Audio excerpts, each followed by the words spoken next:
प्रकृति का रस पिया पपीहरा पखार पखना प्रखर प्रलापी प्रगाढ़ पावन पवित्र पापी पिघल पिघल पनघटा लापी। मैं हीरा लाल जी के गाने से बहुत प्रभावित था।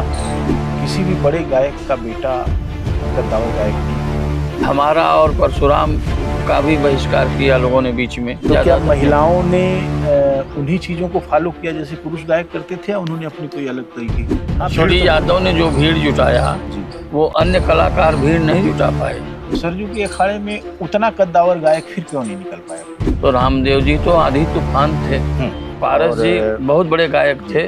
आपने अपनी तैयारी कैसे की? और सबसे बुरा हुआ जो बिहार के कुछ भोजपुरी गायक गाते हैं उल्टा सीधा, उसकी नकल भी बिरहा वाले करने लगे, इसमें ज़्यादा कमज़ोर हुआ। आपके ज़माने में जो जातिवाद था उसको किस रूप में आपने महसूस किया? जो शोषित समाज था सामंत शाही के ज़माने से जी, उस पर भी नसुड़ी जी तगड़ा प्रहार करते थे।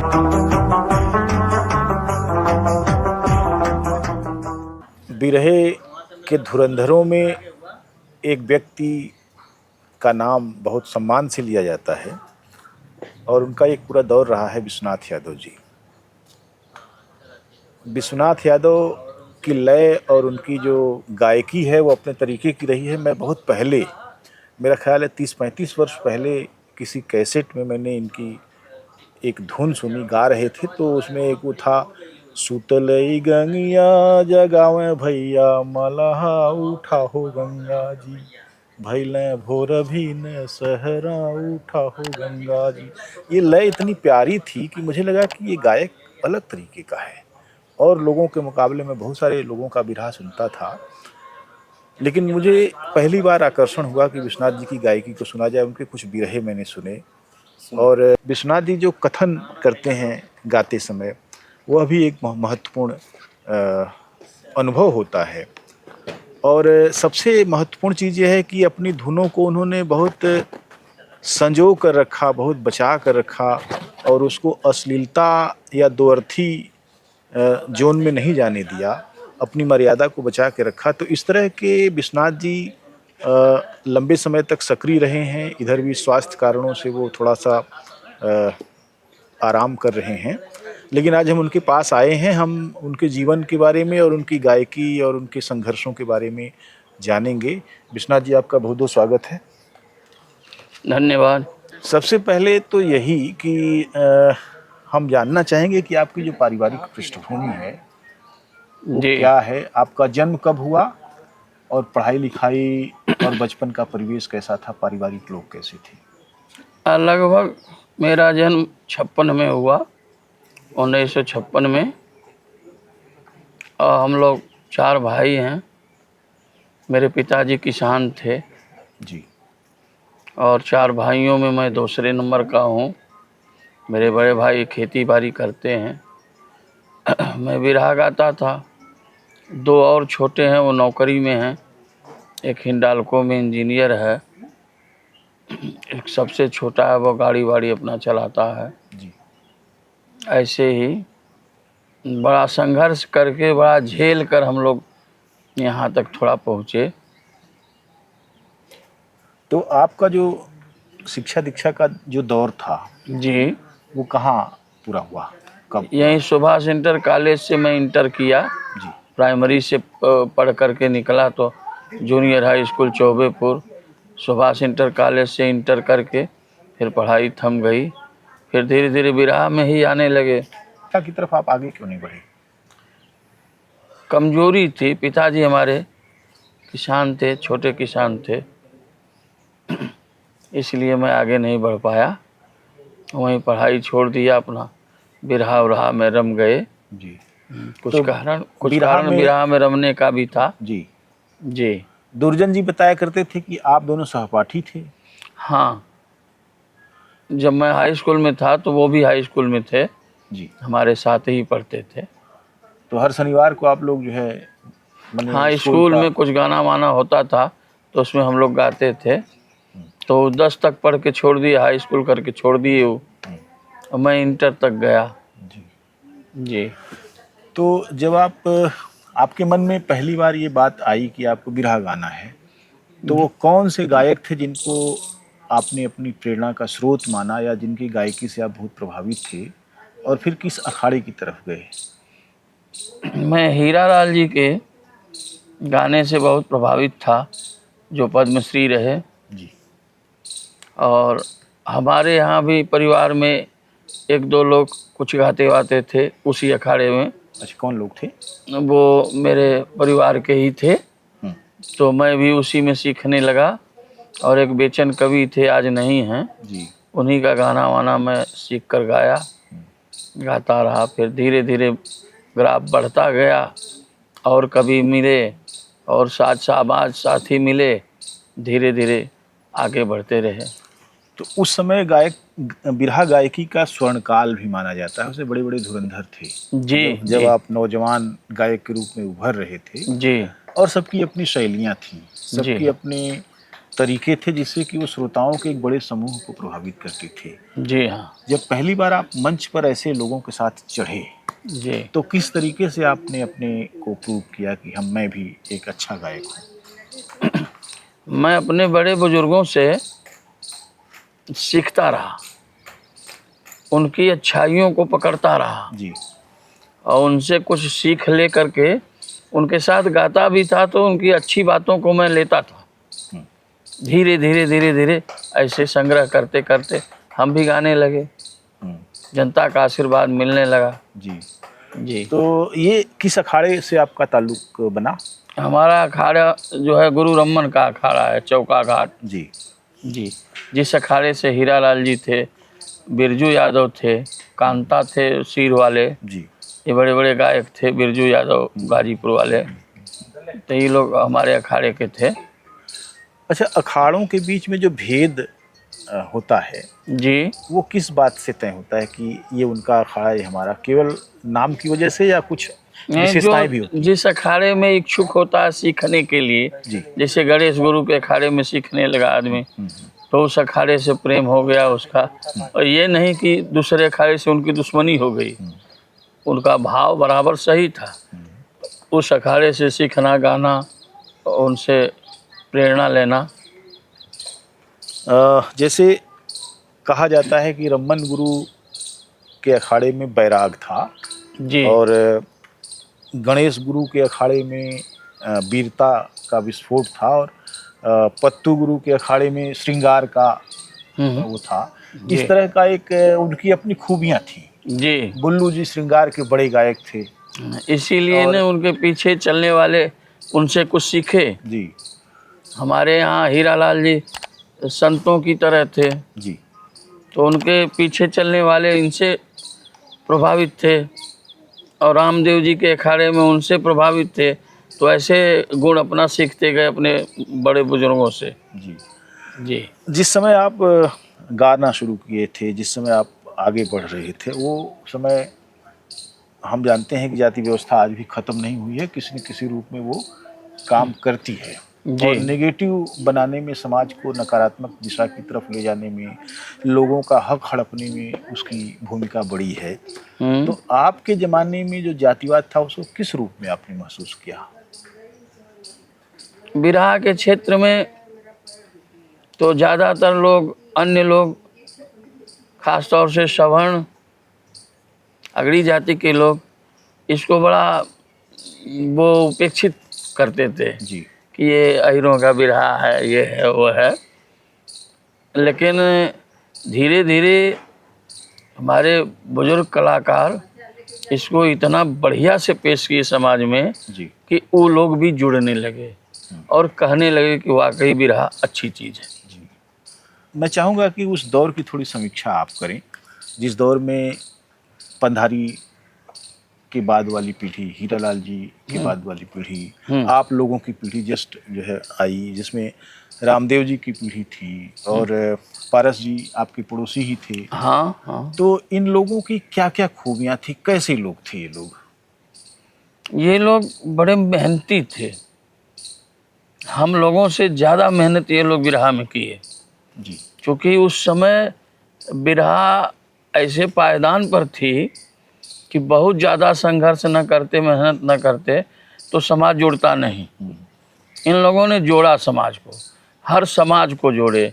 फिर आकाशवाणी में गए, दूरदर्शन में गए, फिल्म तक भी एक आध दो लोग गए, तो इसका ग्राफ बढ़ाए। जी। हाँ, बुजुर्ग कलाकार पारस जी यहाँ के लीजेंडरी गायक माने जाते हैं। पारस जी बहुत बड़े गायक थे, जी। बिरहा भोजपुरी के, और बहुत जानकार थे। अनपढ़ होते हुए अलंकार, छंद, शायरी वगैरह की अच्छी जानकारी उनको थी, मेहनत किए थे बहुत। जी। और वो थोड़ा सा एक ऐंठ भी थी उनके अंदर। हाँ हाँ हाँ, उसकी कुछ अनुभव है? भीड़ के गाते थे जी। हमारा जवाब दीजिए, मैं आपका जवाब दूंगा, ऐसा उनका कहना रहता था। मैंने वो अपने को तैयार बहुत करते थे, तो बहुत तैयार रखते थे। आपने अपनी तैयारी कैसे की? जैसे कितना अभ्यास करते थे, या कोई जैसे आप क्या किताब देखकर, कॉपी देखकर गाते थे, आपको बिरहे याद हो जाते थे? नहीं, पहले तो बिरहा याद करके गाते थे जी। लेकिन बाद में आते आते लगभग 55 के उम्र के बाद मोटा अक्षर से लिख के नीचे रख जाता था, तो भी मैं गा लेता था। अच्छा। पहले की तैयारी कैसे होती थी? कौन लोग थे? आपने अपना जो टीम बनाई अपनी, हाँ, तो टीम में तो ढोलक हारमोनियम वाले थे जी, और सहयोगी थे, ड्योढ़ी कहते थे जी। तो उन लोगों से कभी कदार बैठक हो जाती थी, बुला के यहीं गा लेते थे, अभ्यास कर लेते थे। ऐसे बहुत ज़्यादा अभ्यास नहीं करते थे। गनवे होने लगा तो फिर शुरू हो गया, गनवे होने लगा बराबर। तो एक तरह से मान लीजिए कि व्यस्तता बढ़ गई, यहाँ लाची वहाँ लाची, तो उसमें उसी प्रक्रिया में चीज़ चल रही है। जी, इतना गा रहे हैं जी। आप। बहुत शिष्ट गायक माने जाते हैं जिन्होंने कभी गाली गलौज की भाषा या तमाम दूसरी चीज़ों का सहारा नहीं लिया। जी। तो दूसरे ऐसे लोग तो आपके सामने टकराए होंगे। हाँ, टकराए, लेकिन वो लोग भी, चूँकि मैं सम्मान करता था तो स्वाभाविक है कि दूसरा भी हमें उल्टा सीधा नहीं बोलेगा। जी। नहीं सम्मान करेगा तो अपमान भी नहीं करेगा। नहीं, लेकिन कुछ ऐसे लोग भी होते थे जो वो कहते हैं कि उखमज खोज लेना। तो ऐसे गायक भी रहे होंगे आपके आसपास? रहे, कुछ अनुभव बताइए। रहे, कुछ ऐसा ज़्यादा नहीं था।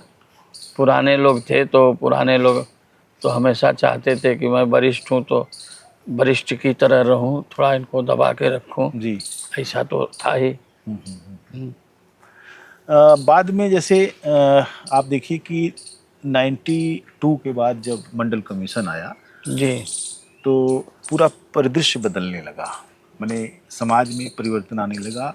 जो लोग बिल्कुल दबे हुए लोग थे वो कहीं न कहीं अपने को उन्होंने मानना शुरू किया कि उनकी भी एक हैसियत है, उनका सम्मान है, सामाजिक सम्मान की भावना बढ़ी। जी। तो इन चीज़ों को कैसे आप पकड़ते थे, कैसे देखते थे, कैसे जो बातचीत में अपने आप को ले आते थे? हाँ, मंडल कमीशन के बाद तो मान लीजिए हमारा समाज जो है, बिरहा समाज, तो बहुत इसको प्रचारित किया। जी। जो लोग नहीं जान पाते थे मंडल कमीशन, गाँव देहात के अनपढ़ लोग थे, उनको भी जगाने का काम बिरहा वालों ने किया। जी। बिरहा वाले भी समाज का काम किए, बहुत किए, पिछड़ों का काम किए, जगह जगह गाए, आरक्षण के विषय में बहुत गाए। उसमें थोड़ा लोग बुरा भी मानते थे, लेकिन ये लोग दबे नहीं, गाते रह गए। दो एक गायक थे नसुरी जी थे। जी, उनका तो सामना निश्चित रूप से किया ही होगा आपने। बहुत किए हैं। तो नसुड़ी लबेद गाते थे और कई बार जो है भदेश हो जाते थे। कई बार बातें अच्छी कहते थे वो, बातें अच्छी कहते थे, कुछ उल्टा सीधा भी उसमें बोल जाते थे, जैसे धर्म के प्रति, ऐसे देवी देवताओं के प्रति। लेकिन कुछ बातें तो बिल्कुल समाज की कहते थे। वो जो शोषित समाज था सामंत शाही के ज़माने से जी, उस पर भी नसुड़ी जी तगड़ा प्रहार करते थे। ये बातें उनकी मानने लायक थी। कुछ देवी देवता को जो कहते थे उसको कुछ लोग बुरा मानते थे। उनके बाद काशीनाथ ने आरक्षण, जातियों का इतिहास और समाज का इतिहास और तमाम, तो काशीनाथ जी थोड़ा शिष्ट ढंग से किए। जी जी हाँ। और नसुड़ी जी जो है अपना वो ठेठ भाषा वाली में थोड़ा गाली गलौज का सहारा लेते हुए किए। क्या यह बनारस का और बलिया का जो भौगोलिक दायरा है उसकी वजह से था, या और कुछ कारण आप देखें? काशीनाथ जी पढ़े लिखे थे, काशीनाथ जी बीएससी थे और अच्छे जानकार थे। तो काशीनाथ जी अपनी पढ़ाई लिखाई के हिसाब से ठोस बातें करते थे जो खोजते थे इतिहास में। जी हाँ, हाँ, नहीं उन्होंने गाया और एक समय में उनकी और आवाज़ नसुड़ी भाई जो थे वो थोड़ा ठेठ में लेके चलते थे, लट्ठमार तरीके। लठमार भाषा का प्रयोग करते थे। ये कुछ लोगों को बुरा भी लगता था, कुछ लोगों को अच्छा भी लगता था। हाँ, भीड़ नसुड़ी तो बहुत यादव ने जो भीड़ जुटाया जी। वो अन्य कलाकार भीड़ नहीं जुटा पाए। हाँ, कई बार तो मैंने भी उनको सुना है और मिला हूँ मैं, और वो एक डिफरेंट ही तरीके के व्यक्ति थे। और लोग जैसे शाम को जल्दी ही वहाँ जुट जाते थे कि नसुड़ी आने वाले हैं, जी और इस बात की का भी अंदेशा रहता था कि कुछ बवाल भी होने वाला है। जी। तो ये तमाम सारी चीज़ें थीं। वो एक परिघटना की तरह है बनारस के लोक गायन में। लेकिन जो उनका अखाड़ा है, सरजू का अखाड़ा, जी हाँ, सरजू के अखाड़े में उतना कद्दावर गायक फिर क्यों नहीं निकल पाया कोई? आपको क्या लगता है? नहीं कोई ऐसा नहीं निकल पाया। काशीनाथ जी थे, काशी पासी, जी। जो कि बड़े गायक थे और अच्छे गायक थे। मतलब उनके उनके अंदर काबिलियत थी, उनको उल्टी सीधी बातों का सहारा लेने की ज़रूरत नहीं थी। काशी पासी कहाँ के थे? वहीं नई पोखरी के, अच्छा। बनारस सिटी के ही। जी, जी, जी। तो उन्होंने भी लगभग वही अपने अखाड़े की लाइन पकड़ी हाँ, और काफ़ी हद तक ले गए। बहुत अच्छे थे। एक समय आया जब मीडिया ने बिरहे को भी काफ़ी तरजीह देना शुरू किया। जी लगभग 90 से 2000 के बीच में बिरहा अगर अपना एक तेज बना रहा था, तो उसका इस्तेमाल करने के लिए बहुत सारी कंपनियां इस फील्ड में आई। उन्होंने बिरहा गायकों को इकट्ठा किया, उनकी रिकॉर्डिंग की और खूब चीज़ें सामने आई। जी लेकिन फिर चैनल भी आ गए, महुआ चैनल आया और तमाम दूसरे चैनल आ गए। उन्होंने मौके दिए।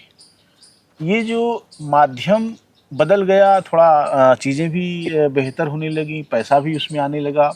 तो ये बिरहा के लिए क्या था? उन्हें वाकई गुणात्मक परिवर्तन था या उसके विनाश की शुरुआत थी? नहीं, ऐसा है कि कंपनियां जुड़ी तो उसमें तो उनका अपना भी फायदा था, जी। उनका अपना धंधा भी था और गायकों के प्रचार प्रसार और कुछ देते भी थे। जैसे हमसे कोई गाना लिए, कैसेट बनाए तो हमको कुछ देते थे पारितोषिक। जी।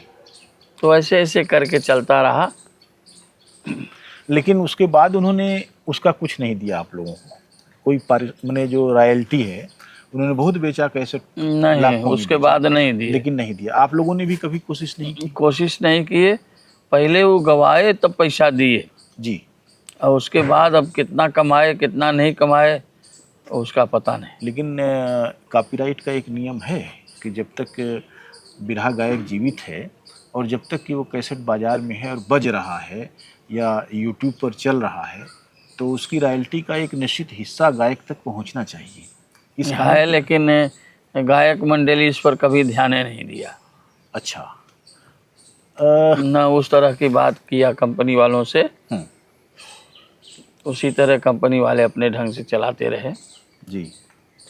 तो अब तो लगभग एक तरह से और भी परिदृश्य बदल गया। अभी तो मैं देख रहा हूँ कि बहुत सारे नए लड़के जो हैं वो बिरहा गाने की जगह परफॉर्म कर रहे हैं, नाच रहे हैं और दूसरी चीज़ें कर रहे हैं। बिरहा समझ में नहीं आता कि वो क्या गा रहे हैं। ये क्या है? ऐसा है साहब, परिवर्तन प्रकृति का नियम है। समाज जैसे जैसे बदलते जा रहा है वैसे वैसे कलाकार भी थोड़ा बदल रहे हैं, लेकिन कुछ अतिशयोक्ति न हो जाए इसका ध्यान उनको देना चाहिए। हाँ, अतिशयोक्तियाँ तो इधर भी बहुत ज़्यादा बढ़ गई हैं। हो गई हैं। ऐसा मुझे लगता है कि जो कोई मानक था किसी ज़माने में, हाँ, उसको लांघ गए। मानक यह था कि गायकी का मानक था। जी और गायकी की वजह से ही आपको आज जानते हैं लोग, दूसरे लोगों को जानते हैं। जी हाँ, जो हमारे बीच में नहीं है बिरहिया, उनको भी जानते हैं। उनके गायकी के मानक की वजह से जानते हैं। जी हाँ। अगर हम आवाज़ के ओज की बात करें तो रामदेव का नाम आए बगैर नहीं रह सकता, चाहे कितना भी उनको बचा के आप करिए। बिरहे की एक बड़ी ताकत है। बहुत आंसू कविता कहकर और लोक जीवन की बहुत सारी जो चीज़ें हैं उसको लेकर मुझे लगता है कि पंधारी के बिरहे पंधारी दादा के जो बिरहे हैं, जी। छोटे छोटे जो उनके पद हैं, वो पद आज भी मानक हैं और उसके लिए वो जाने जाते हैं। उन्होंने शायद अपनी किसी भी तरह की ऐसी कोई तस्वीर या हमने रिकॉर्डिंग ये सब नहीं होने दी। तो तो जमाना ही नहीं था वो, हाँ उस समय ये सब था ही नहीं जी। जिसमें कि पारस जी भी पिछड़ गए, ये भी नहीं जा पाए, कंपनी इनको भी नहीं बुला पाई, तब तक मार्केट से बाहर होने लगे थे। जी जी जी। हाँ, तो जोड़ तोड़ जैसे बहुत होने लगा। बाद में तो सत्ता ने भी थोड़ा गायकों को छुआ अपने तरीके से और उनका लाभ उठाया। जी। पार्टियों ने कहा कि आप हमारे लिए गाइए, हमारे कार्यक्रमों को आगे बढ़ाइए, तो लोगों ने गाया। पैसा जरूरी है जीवन के लिए, लेकिन पैसे ने बहुत सी चीज़ों को डिसबैलेंस भी कर दिया। जी। आपको क्या लगता है ये? हाँ, ऐसा है। उसके बाद बताइए। पैसा तो जरूरी है, लेकिन पैसे के कारण अपने सिद्धांत से हट जाना, ये सब हुआ कुछ बीच में। अच्छा, एक इसी के साथ जुड़ा हुआ एक प्रश्न है। गला काट प्रतियोगिता होती है, बिरहे में भी रही है। मुझे लगता है कि जो भी अच्छा गा रहा है जी।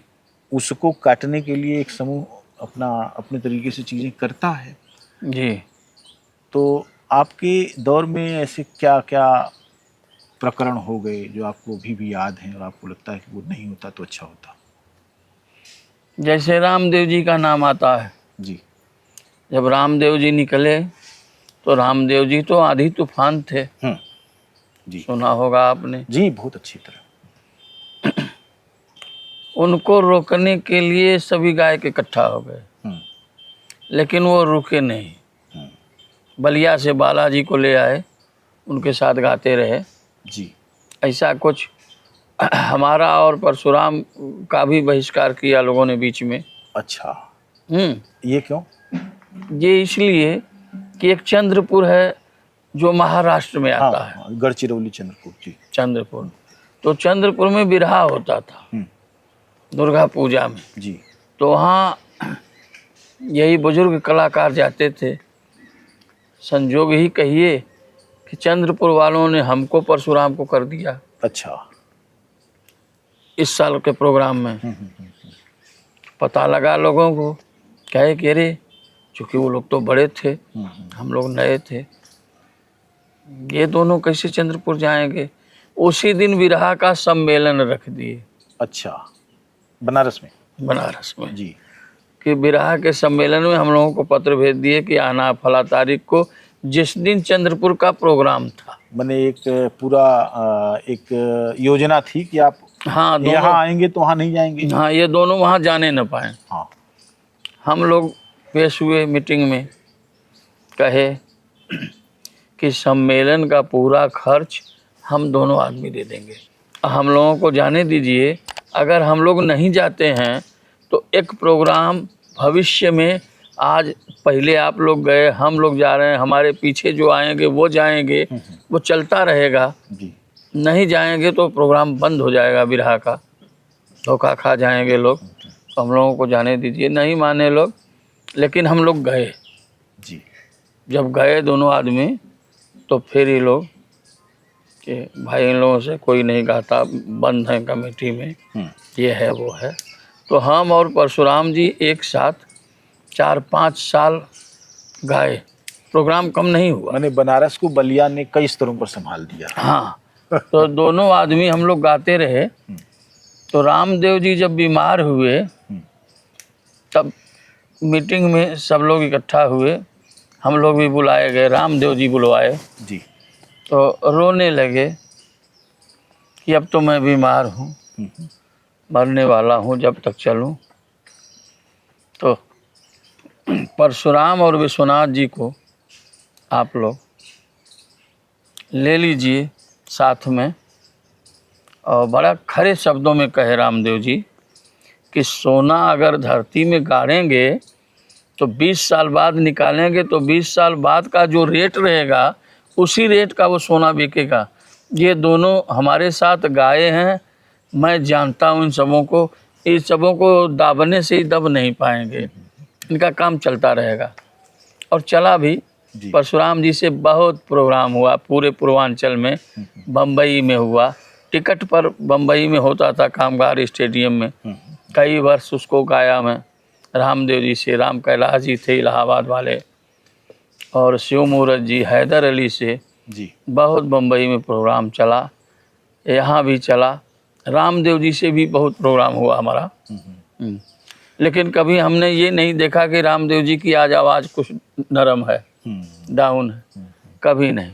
रामदेव जी संभवतः बहुत ज़्यादा गाने की वजह से भी थक गए, ऐसा लगता है मुझे, क्योंकि एक समय में उनका प्रोग्राम हर कहीं लगा रहता था और बहुत गाते थे। शरीर की अपनी एक क्षमता होती है। डेली गाते थे, महीने में 28 दिन 30 दिन गाते थे वो। जी। और उसमें कुछ गायक डैमेज हुए घी वगैरह का ज़्यादा इस्तेमाल करने से। अच्छा। अच्छा, गाने उसी का जो है परिणाम मैं भी भुगत रहा हूँ और रामदेव जी भी भुगते। तो क्या घी गाने के लिए सही नहीं है? जरूरी था। अच्छा, जरूरी था। आवाज़ के लिए तो बड़ी अक्सीर चीज़ है घी, लेकिन हम लोग ये नहीं समझे कि नुकसान भी करता है बहुत। तो 1 पाव घी, अच्छा, एक बार में दिन में 1 पाव घी दूध में मिला के या दाल में मिला के, तो वो नुकसान कर दिया हमको भी। आखिर में आते आते कर दिया, रामदेव जी को उसी समय किया था। वो भी घी बहुत खाते थे। तो ये क्या उस समय के चलन में या व्यवहार में ऐसा था कि आपको एक गायक के रूप में क्या क्या खाना चाहिए, क्या नहीं खाना चाहिए? ऐसा कुछ नहीं था, अपने मन से लोग खाते पीते थे, दूध वगैरह पीते थे। तो ऐसा कुछ था नहीं कि यही खाना चाहिए। मैंने सुना है कि रामदेव जी पकौड़ी खाने के बड़े रसिया थे और कहीं भी ऐसा पकौड़ी छनती थी। घी वगैरह ज़्यादा लेने से इच्छा करती ही थी कुछ नमकीन खाने की, तो वो खाते थे। लेकिन पान वान नहीं खाते थे? कभी नहीं, उनको पान खाते मैं नहीं देखा। आप खाते थे? नहीं, कभी खा लेते थे जी। लेकिन पान खाते मैं नहीं देखा उनको।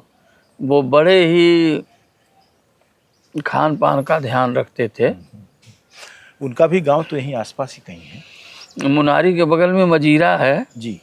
उनके पूर्वज यहीं थे। अच्छा। तो उनके पिताजी गए वहाँ कतुआपुर, किराए पर लेके रहने लगे, वहीं बस गए वो जी।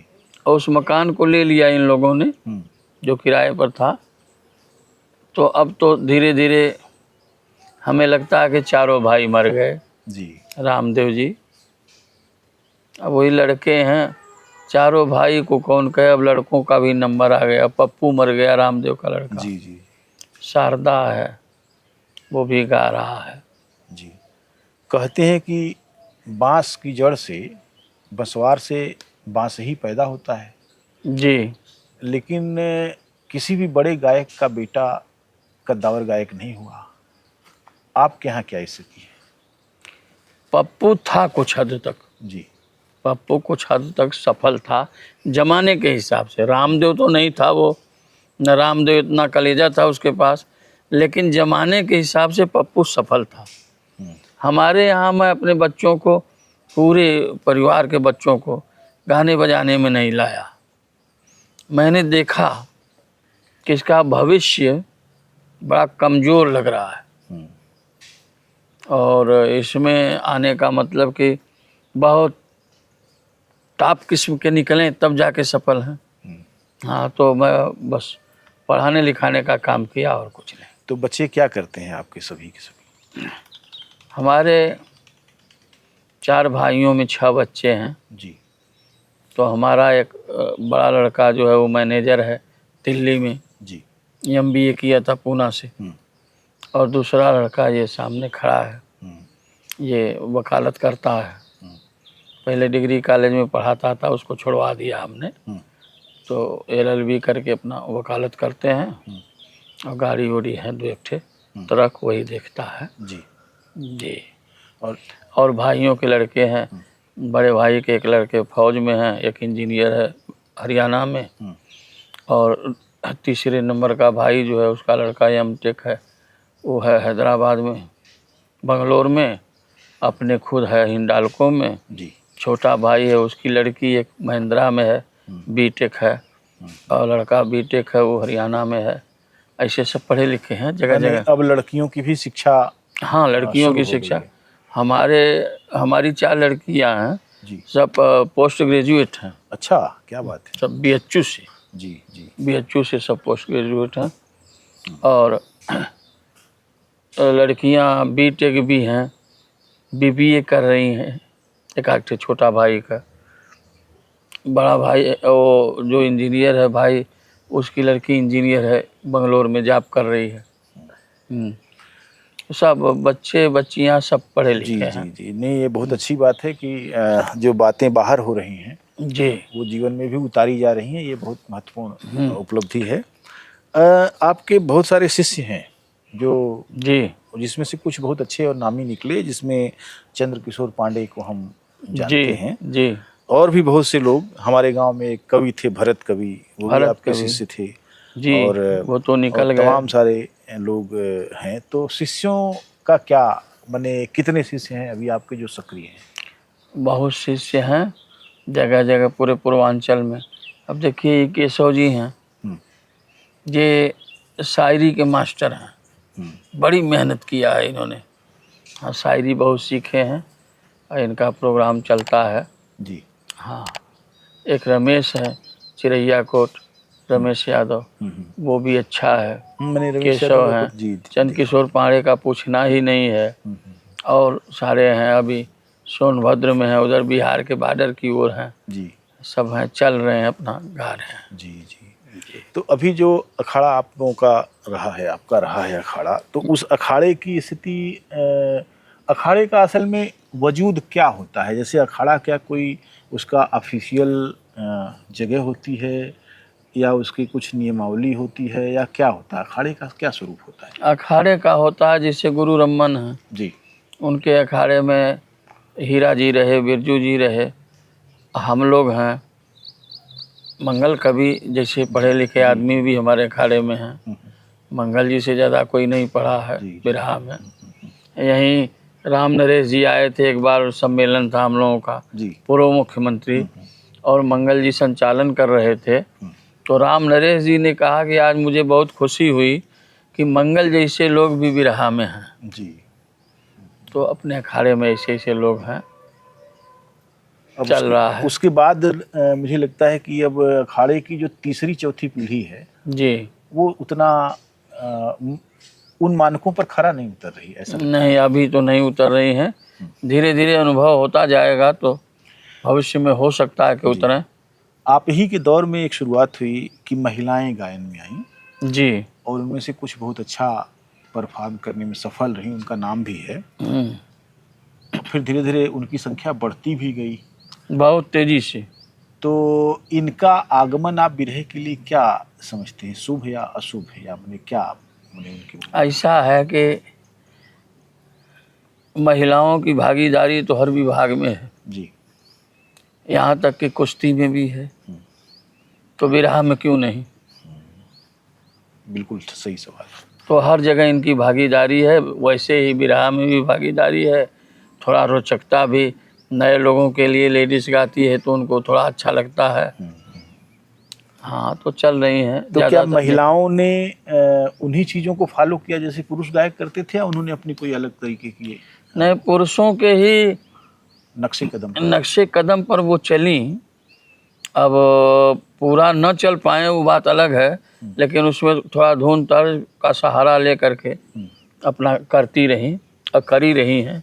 लोग पसंद कर रहे हैं। और मैं देख रहा हूँ कि इंटरनेट पर बड़ा कुछ ऐसा भी होता है कि हम लोगों की उम्र चूँकि थोड़ा बढ़ गई है जी, और हम लोगों ने एक दौर में जो बिरहा का एक उरूज था उस समय देखा कि बिरहा क्या होता है, तो अब वो नहीं लगता कि उसको देखा जा सकता है।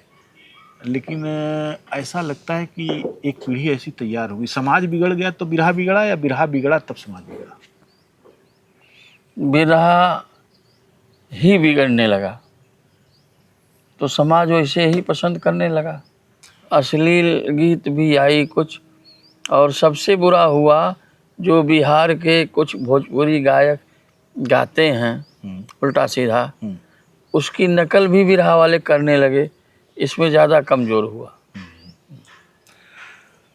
अपनी नकल कराना चाहिए, जी जी। उनकी नकल करने लगे।